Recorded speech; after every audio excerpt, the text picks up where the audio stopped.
Hey, what is up guys? Tyler here with Secure Team. Well, something major has just occurred and is still occurring underneath Yellowstone National Park. Now, before we get into this, I just want to reiterate here that this is not a fear-mongering video. I'm not a fear-monger. However, when I learned of this information, and it's in the mainstream news, and the fact that we just did the interview with Mr. Paulides about all of the strange things happening in our national parks, I wanted to get your guys' take on it and whether there's something deeper going on here.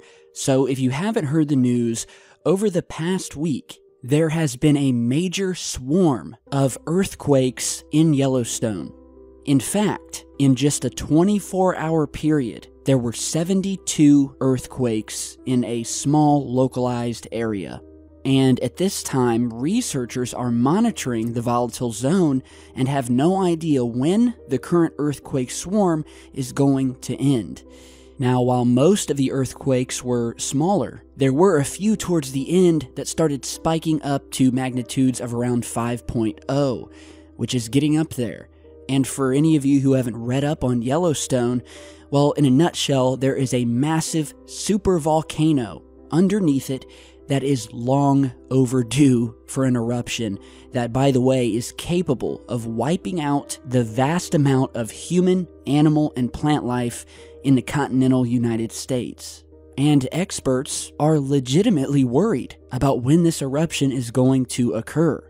And so scientists currently believe that there's a, quote, 10% chance that a supervolcanic Category 7 eruption could take place in this century, which was even pointed out by theoretical physicist Michio Kaku, who recently stated that the danger we are now facing with the caldera is that it's long overdue for an eruption, which would, quote, rip the guts out of the USA. And we've also found out that the pocket of lava located under the park has turned out to be twice as big as scientists originally thought. And so most scientists today concur that the last eruption of the caldera took place some 640,000 years ago.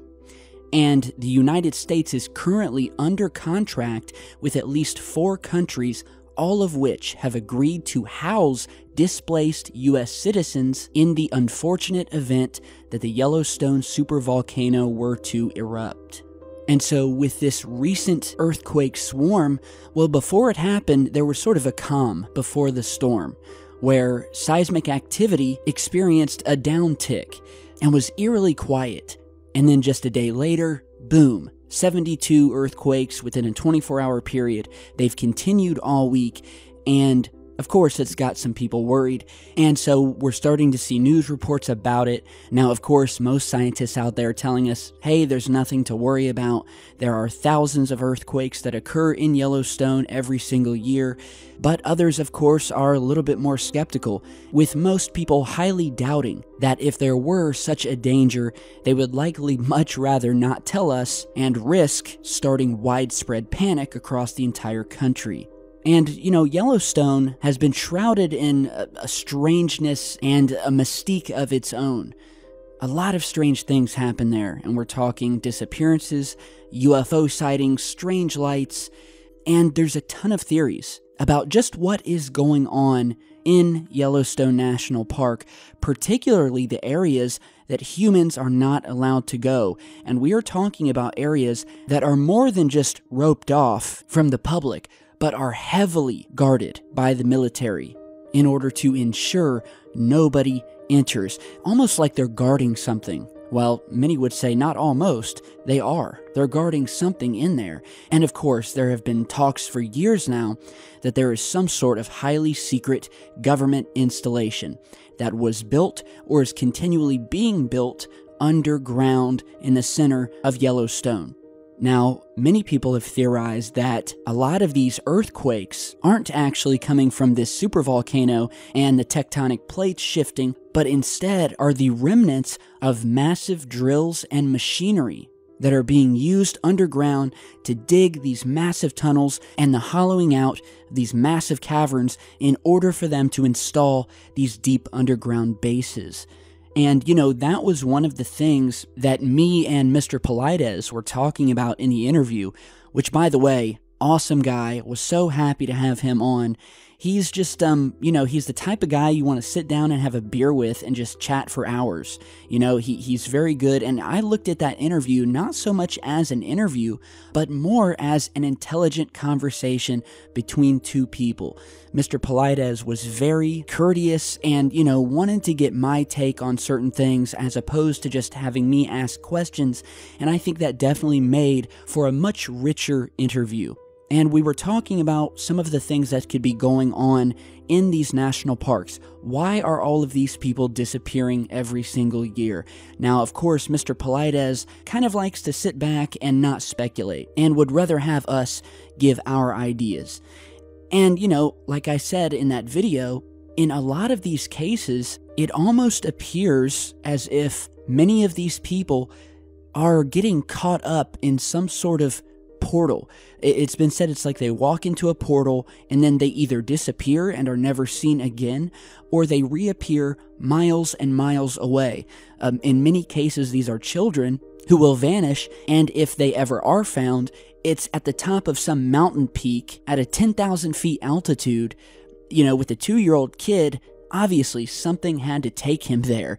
He had to have gotten there somehow.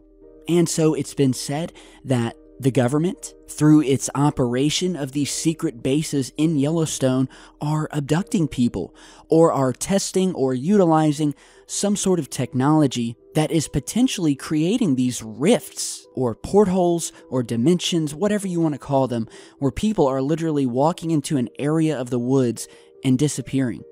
Or they could simply just be snatching these people up and taking them to these deep underground bases. You guys would be amazed, in the United States alone, how many people go missing every single year. The stats will blow your mind. And unfortunately, the data shows that many of these missing cases occur surrounding or within these national parks and forests, including Yellowstone. And speaking of these alleged underground bases, you guys want to see something really creepy? Alright, tell me if this doesn't blow your mind here.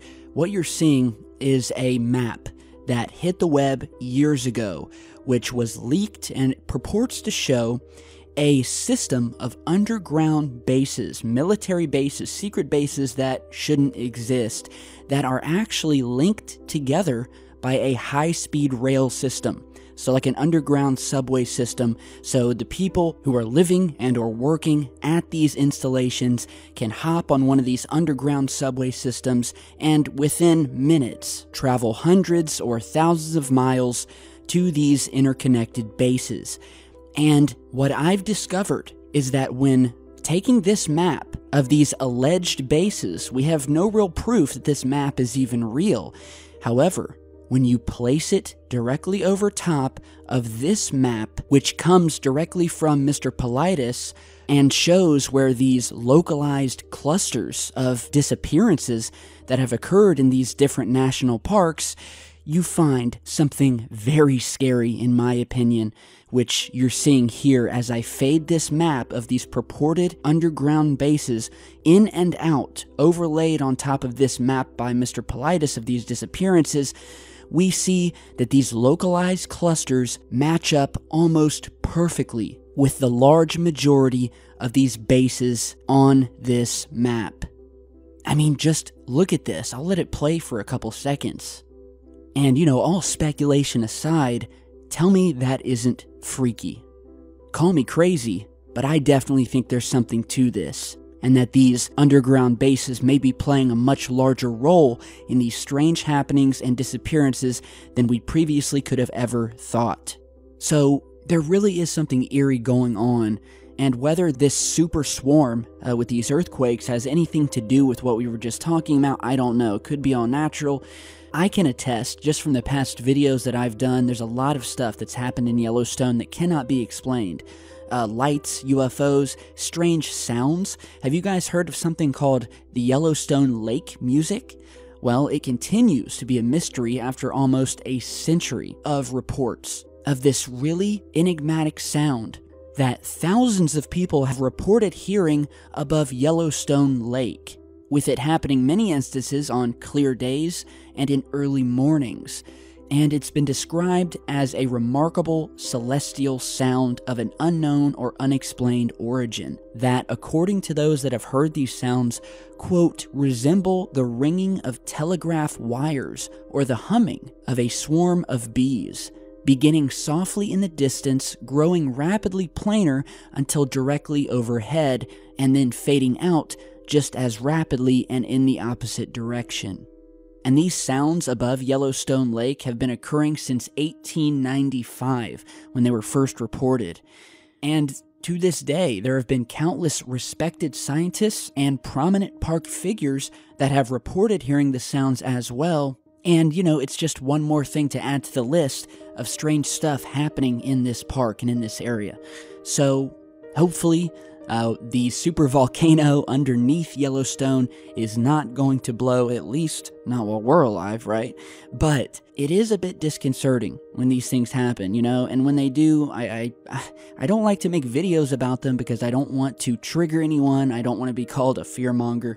But it is interesting, and I want to report on it because I think it's relevant for you guys to know, especially if any of you were planning on maybe visiting Yellowstone. You know, maybe give it a little time before you head out there, just to make sure everything's safe. Because, again, it's long overdue. We don't know when this thing could erupt. Or, you know, you could find yourself in a situation like those we spoke about with Mr. Polides. So yeah, let me know what you guys think, and thank you for stopping by today. I've got another video in the making. I hope all of you had a happy Father's Day.